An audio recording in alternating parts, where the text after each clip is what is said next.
আয়াত ১৯ لَتَرْكَبُنَّ طَبَقًا عَن طَبَقٍ অবশ্যই তোমরা এক স্তর থেকে অন্য স্তরে আরোহণ করবে।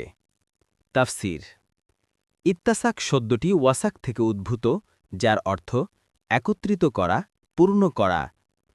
চন্দ্রের একত্রিত করার অর্থ তার আলোকে একত্রিত করা। এটা ২৪ তারিখের রাত্রিতে হয়, যখন চন্দ্র পূর্ণ হয়ে যায়। ইবনে কাসির এখানে চন্দ্রের বিভিন্ন অবস্থার দিকে ইঙ্গিত রয়েছে। চন্দ্র প্রথমে খুবই সরু ধনুকের মতো দেখা যায়, এরপর প্রত্যহ এর আলো বৃদ্ধি পেতে পেতে পূর্ণিমার চাঁদ হয়ে যায়।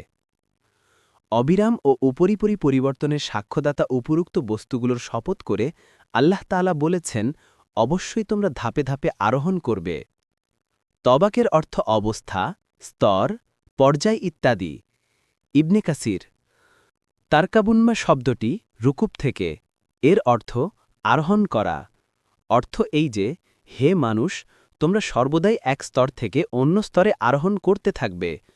উদ্দেশ্য এই যে, সৃষ্টির আদি থেকে অন্ত পর্যন্ত মানুষ কোনো সময় এক অবস্থায় স্থির থাকে না, বরং তার উপর পর্যায়ক্রমে পরিবর্তন আসতে থাকে। স্বাভাবিকভাবে যে সমস্ত পরিবর্তন হয় তা তো লক্ষণীয়।